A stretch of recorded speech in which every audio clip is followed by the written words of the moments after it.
Good morning students. आज की Sanskrit class में हम शब्द रूपों का अध्ययन करेंगे। शब्द रूप, शब्द रूपाणी एक ही चीज़ है। शब्दों के विभिन्न रूप जो कि कारक में होते हैं ना, कर्ता ने कर्म को, उसी के आधार पर है शब्दों के रूप। कौन से कारक में कौन सी विभक्ति का प्रयोग होगा ये हमें शब्द रूपों के द्वारा पता लगता है। तो आइए पहले हम अध्ययन करते हैं कारक का। कारक, कारक चिन्ह और उसके साथ कौन सी विभक्ति काम में ली जाती है इसका अध्ययन करेंगे। जैसे कर्ता कारक है, इसके कारक चिन्ह है ने और इसमें प्रथमा विभक्ति प्रयोग होती है। कर्म को कारक चिन्ह और विभक्ति द्वितीया। करण कारक में से और द्वारा सहायक अर्थ में होता है, इसमें विभक्ति तृतीया लगती है। संप्रदान के लिए अर्थात चतुर्थी विभक्ति का प्रयोग होता है। अपादान से अलग होने पर, इसमें पंचमी विभक्ति का प्रयोग होता है। संबंध काके की और रारेरी, इसमें षष्ठी विभक्ति। अधिकरण में और पर में सप्तमी विभक्ति एवं संबोधन ओ अरे हे, इनमें संबोधन विभक्ति का प्रयोग होता है। अर्थात जहाँ भी प्रथमा विभक्ति का शब्द आता है वहाँ पर उस शब्द के साथ ने अर्थ निकलता है। जहाँ द्वितीय विभक्ति का शब्द आता है उसके साथ को अर्थ निकलता है। तृतीय विभक्ति के साथ से और द्वारा सहायक में अर्थ में निकलता है। चतुर्थी वाले के लिए अर्थ निकलता है। पंचमी के साथ में से अलग होना, जहाँ कोई चीज़ अलग होती है वहाँ पंचमी विभक्ति का प्रयोग होता है क्योंकि इसका कारक चिन्ह से अलग होने पर है। और इसी तरह से षष्ठी विभक्ति का प्रयोग वहाँ होगा जहाँ संबंध बताया जाता है का के की रा रे री। और जहाँ सप्तमी विभक्ति अर्थात जहाँ पर क्रिया हो रही है या जिस पर क्रिया हो रही है वहाँ पर सप्तमी विभक्ति का प्रयोग होता है। और किसी को पुकारने के और आश्चर्य करने के अर्थ में संबोधन विभक्ति का प्रयोग होता है। ये तो हो गए हमारे कारक चिन्ह और कारक चिन्ह पर आधारित विभक्तियाँ। कारक, कारक चिन्ह और उस पर आधारित विभक्तियाँ कि कौन सी विभक्ति में कौन सा कारक चिन्ह लगता है और उसका अर्थ जब हम हिंदी में करते हैं तो किस आधार पर हम उसका अर्थ समझ सकते हैं, ये सारे हमें इसके द्वारा पता लगता है। आइए अब हम बालक शब्द रूप अकारांत पुल्लिंग का अध्ययन करेंगे। अकारांत पुल्लिंग बालक शब्द रूप। अब अकारांत पुल्लिंग जानने के पहले आपको ये जानना आवश्यक है कि बालक शब्द का अर्थ तो पता लग गया, लेकिन अकारांत पुल्लिंग क्या है। अब बालक शब्द क्या है? पुल्लिंग शब्द है। कौन सा लिंग है? पुल्लिंग। और अकारांत का अर्थ है जिस शब्द का अंत अ पर हो। बालक, अ का साउंड निकलता है लास्ट में। जैसे लता, आ का साउंड निकलता है तो आकारांत होगा। और लिंग कौन सा होगा इसका? स्त्रीलिंग होगा।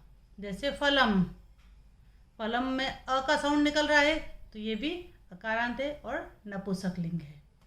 तो जिस शब्द का साउंड जिस लास्ट में जो निकलता है उसके आधार पर उसका नाम रखा जाता है। अकारांत, आकारांत, ईकारांत। जैसे मुनि ईकारांत, नदी ईकारांत।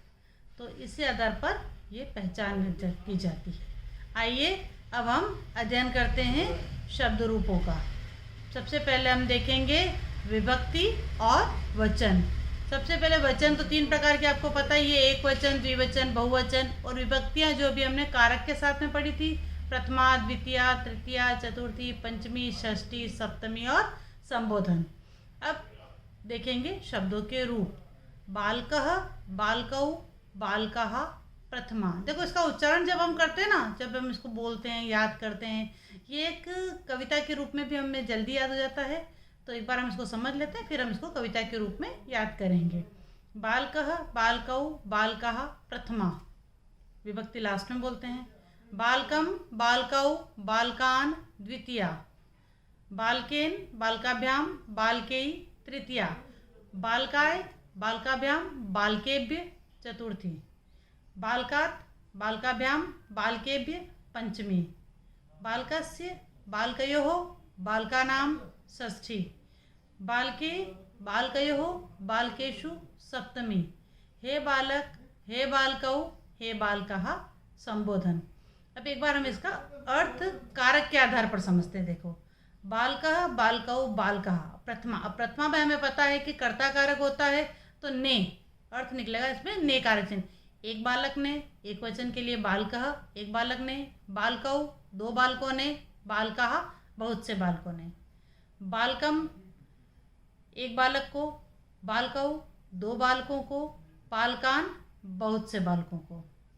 बालकेन, एक बालक से, बालकाभ्याम, दो बालकों से, बालकेई, बहुत से बालकों से। बालकाय, एक बालक के लिए, बालकाभ्याम, दो बालकों के लिए, बालकेभ्य, बहुत से बालकों के लिए।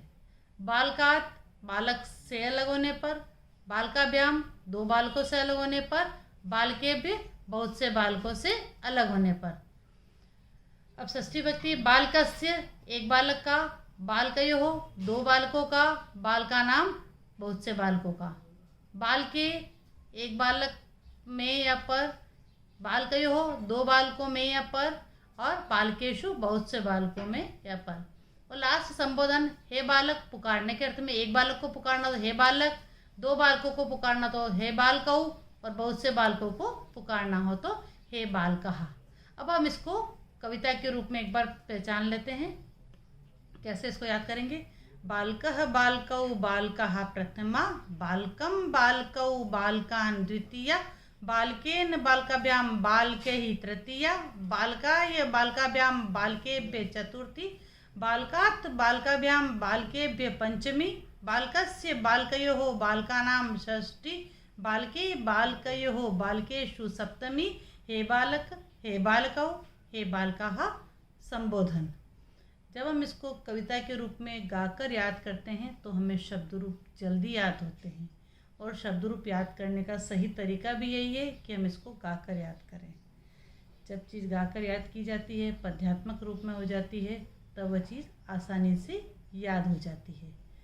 आशा है आपको ये वीडियो देखकर शब्द रूप और उसके क्या महत्व है संस्कृत में वो समझ में आया होगा। अब आज आपका गृह कार्य क्या है? कॉपी में आपको जो कार्य करना है वह बालक शब्द के रूपों को लिखना है। कार्य सुंदर राइटिंग में आपको करना है। धन्यवाद।